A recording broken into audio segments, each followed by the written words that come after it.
Hey guys, and welcome to my first ever tank review. Now today I'll be reviewing the IS-3, which is the Tier 8 Russian heavy tank. Now when I say heavy tank, I mean light heavy tank because it doesn't have much armor, but it has a great speed, but more on that later. So to start off with, it has a fairly low 1500 hit points for its tier, and a horsepower of 700 brake horsepower with a combined weight of 50 tons makes it really shift its speed to 30 kilometers per hour, and when you play it, it is very effective in this tank. The traverse speed isn't, well, yeah, it is fast enough, 30 degrees per second, so that the mediums won't have as much edge on you as they would on a KV4, let's say. And the turret traverse is 26 degrees per second, so slightly slower than the track traverse. Now, onto the armor. The hull armor is 110 millimeters thick at the front, which really isn't good enough, to be honest. But it's at a slope, so it's more effective that way, because the IS-3, the IS-8, the IS-7 all have this pike nose feature, and when you have the pike nose feature, you cannot angle your tank. You have to just go straight on at the enemy, because if you give them this side of your tank, they'll just shoot here, which is going to be the weakness, or if you angle this way, they'll just shoot here at this weakness. So your best opportunity to bounce a shot is just to stay straight on. Now the side armor is 90 millimeters thick, but I can tell you this, it's spaced, and in fact it's really good about side scraping around corners. Go around at this sort of an angle and even tier 10s can't pen you. I've been in games where I've just been gotten into a corner around this sort of angle, someone's tracked me, and then just I'm taking constant fire from tier 10s and tier 9s, and none of them are able to penetrate me due to my spaced armor. Now onto the back, which is 60 millimeters thick, but that's what you expect as the back of a tank. Now the turret armor at the front is 249 millimeters thick, so that is incredible, and you can really go hull down in this tank. But just take into fact that these are weak spots on the turret. Not sure about this one and this one, but definitely this one and this sort of rectangular box. Basically anything can pen it, despite it being an incredible angle. And like higher tier tanks, or even tier 8 tank destroyers with high enough penetration, can pen your gun mantlet, and then they will do damage, because this part of the turret is fairly flat, making that 249 millimeters fairly ineffective. And the turret is just continuously sloped throughout, with 172 millimeters at the side and 100 at the back. Now onto the gun. The gun that it gets, it's amazing. It's the BL9. Its rate of fire is 4.51 rounds per minute, but to get that slightly better, I use a tank gun rammer. So I have around 10-11 seconds reload now. The penetration with standard rounds is 265, and with APCR it is 265. The average damage is around 300, but usually you get higher than that, but sometimes you might get a really low roll. Now the accuracy, all I can say is just that it's Russian. If you've been down the Russian line already, like KV1S, the IS, the KV1 even, you'd know that this tank has really crap accuracy. Like, just in general, Russian tanks have crap accuracy. The aiming time is 3.4 seconds, which is slightly too long for me, so I use a enhanced gun laying drive to get it down.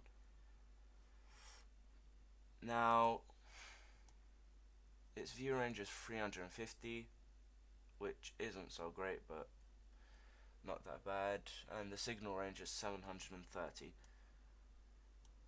So I suppose you can act as a sniper as well in high tier games, but you won't be an effective sniper with this gun. Now that we've...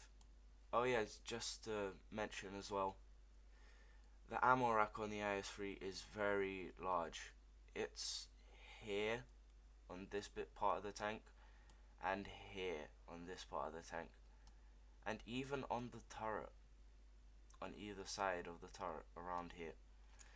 So I put in wet ammo rack class 2, so that 50% ammo rack durability, so I have that extra edge so I don't get ammo racked as much. Because I've been in games where I've just been ammo racked, I need to repair my ammo rack, I repair my ammo rack, and then I get ammo racked again. Now that's really frustrating in this tank. Now bearing in mind, when you're front on, try not to let the enemy shoot at this part and this part, because there's a high chance that they will get your ammo rack. And the driver is situated somewhere around here, just on the pipe nose. Now that we've reviewed the tank, let's go look at some gameplay. Now the map is Serene Coast, and the chance to win is 44%, so it's gonna be pretty hard since the enemy team have a really good platoon 1, and they're all medium, so their rate of fire will be hard to get around.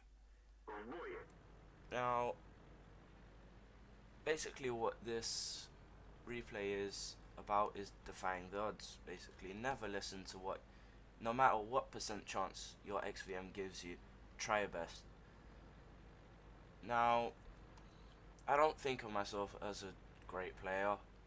There are players definitely better than me, but when it comes to the IS-3, it's probably the tank I trust the most, since I've played 667 games in it, and I can fairly say I know what I'm doing. Now, I don't want to play too defensively, because that will enable that tier 1 platoon, if they come around this flank, to get around me and take me out with their insane DPM. Now, I'm together with this Cromwell and this VK, and a T69 and an 87, but that 87 take forever to get here. Cromwell, I noticed the opportunity and put a shell into him for 391 damage. Now that's fairly average, just one hit point above average. And then begin to chase this T21. Now you can really compare the speed of the T21 and the IS-3 there, and finish off that T21 because you got caught up in that rock trying to run away. And that's how quickly we took care of this flank, to be honest. The only thing that you have to look out for is the reload on the IS-3, but I suppose its alpha damage makes up for it. That E2 spotted up. Now there's no point taking forever to aim, and you can see me at this angle playing pretty badly, giving him that side of my tank. So not the best of play, but he probably would have shot me in the side somewhere here, and my spaced armor will have absorbed it. You can see me attempting to take a shot there. 87 with his mad reload takes them out.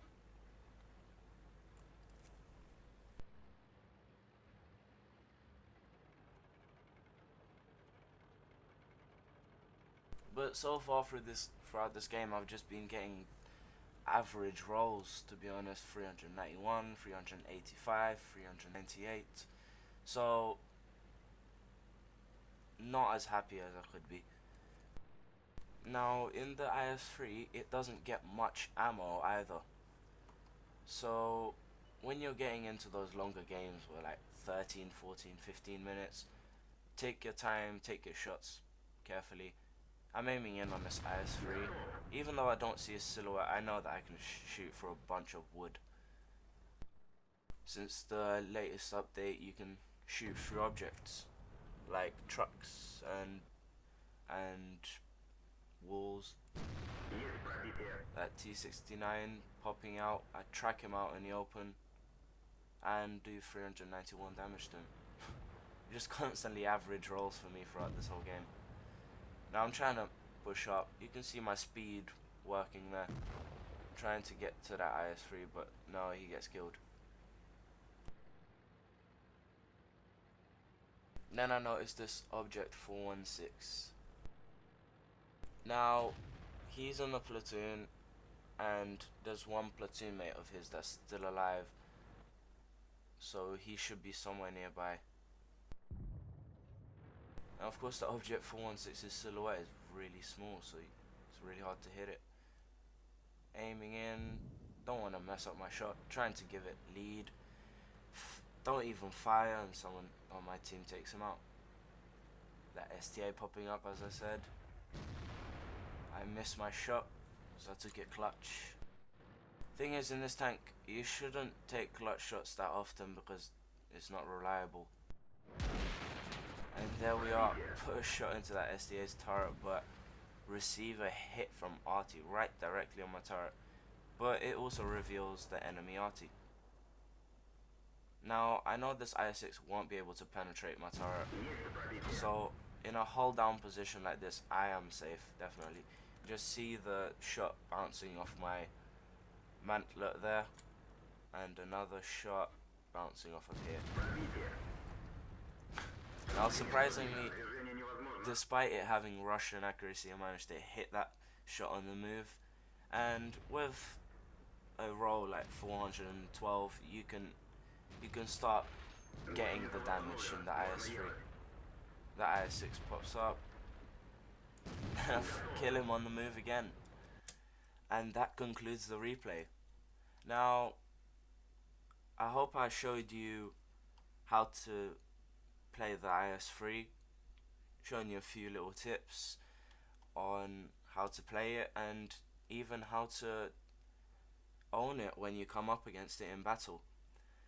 Hope you like my replay. Please remember to subscribe and like, and see you out there on the battlefield.